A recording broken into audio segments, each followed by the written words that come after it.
যে নামাজের মধ্যে মোবাইল ফোন বেজে উঠে, উচিত তো একজন মুমিনের জন্য নামাজের আগেই কি করা? মোবাইল বন্ধ করা, মোবাইল বন্ধ করে রাখা, সাইলেন্ট করে রাখা, এটা প্রত্যেক মুমিনের জন্য উচিত। কারণ মোবাইল সালাতের ভিতরে যদি বেজে উঠে তাহলে আমার নিজের নামাজ নষ্ট হবে, অন্যদের নামাজও কি হবে, নামাজের মনোযোগ নষ্ট হবে, ব্যাঘাত হবে মনোযোগে, খুশু নষ্ট হবে। সেই জন্য মোবাইল বন্ধ করে সাইলেন্ট করে নামাজে আসা উচিত। কোনো কারণে আপনি বন্ধ করতে সাইলেন্ট করতে ভুলে গেছেন, সেক্ষেত্রে যদি মোবাইল হঠাৎ করে বেজে উঠে আপনার করণীয় কি? এক্ষেত্রে আমাদের দেশের দৃশ্য একরকম দেখা যায়, সৌদি আরবের দৃশ্য আরেক রকম দেখা যায়, বেশিরভাগ ক্ষেত্রে আর কি, কিছু লোক বাদে।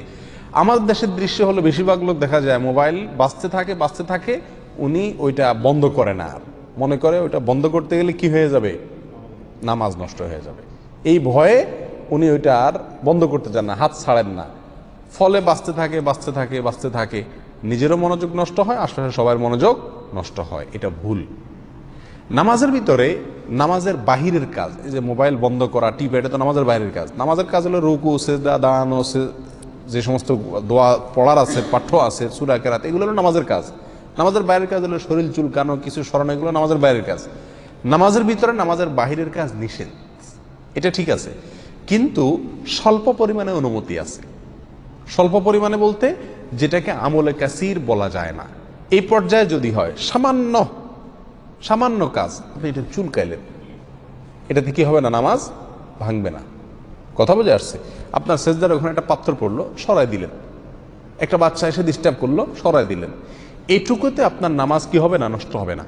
যদি আপনি নামাজের ভিতরে নামাজের বাইরের কাজ এত বেশি পরিমাণে করেন যে আপনাকে দেখে একজন মানুষ দূর থেকে দেখে সন্দেহের ভিতরে পড়ে যায় আপনি কি নামাজে আছেন, নামাজের বাইরে আছেন, একবারে রীতিমতো জামা খুললেন, জামা গায়ে দিলেন, তাহলে তো একটা মানুষ দেখে সন্দেহ পড়বে যে লোকটা নামাজে আছে না আছে, ঠিক কিনা?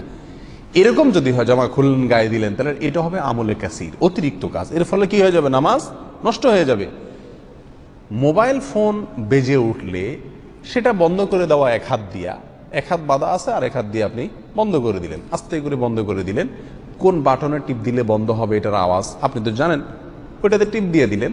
এইটুকু কাজ করতে খুব বেশি সময় লাগে না, অতএব এটুকু কাজ করা নামাজের ভিতরে জায়েজ আছে, কোনো অসুবিধা নাই। যেমন চুলকানে জায়েজ আছে, মশা কামড়ালে সেটা তাড়ানো জায়েজ আছে, ঠিক তেমনিভাবে এই মোবাইল বাজলে সেটা এক টিপ দিয়ে বন্ধ করে দেওয়া কি আছে, জায়েজ আছে, কোনো অসুবিধা নাই, বরং ওটাই উচিত। এদেশে আবার ভিন্ন দৃশ্য দেখা যায়, সৌদি আরবে সবাই না, অনেককেই দেখা যায় নামাজের মধ্যে যদি মোবাইলে কল বাজে তো পকেট থেকে মোবাইলটা বের করে এরকম করে রীতিমতো দেখে কে কল দিল, এরপরে এরকম করে কাটে, তারপরে টিপ দেয়, তারপরে বন্ধ করে। এই রোগটা অনেকের ভিতরে এই দেশে আমরা দেখতে পাই, আমাদের প্রবাসী ভাইদের ভিতরেও, এখানকার স্থানীয়দের ভিতরে অনেকের ভিতরে এই রোগটা দেখা যায়। এটা জায়েজ নাই, এটা কোনো সময় আপনার নামাজকে নষ্ট করে দেয়, যদি অনেক বেশি সময় আপনি এটার পিছনে ব্যয় করেন। এটা তো কোনো প্রয়োজন না, অনর্থক কাজ। আপনার প্রয়োজন হলো শুধু আওয়াজটা বন্ধ করে দেওয়া, ওটা তো আপনি পকেটে রেখে টিপ দিয়ে করতে পারেন, কেটে যেতে পারেন কলটা। আপনি খুলে কে কল দিছে দেখলেন, এরপর সাইলেন্ট করলেন, এরপর আবার পকেট ঢুকালেন, অনেকগুলো কাজ করলেন, এটা সালাত এর জন্য ক্ষতিকারক।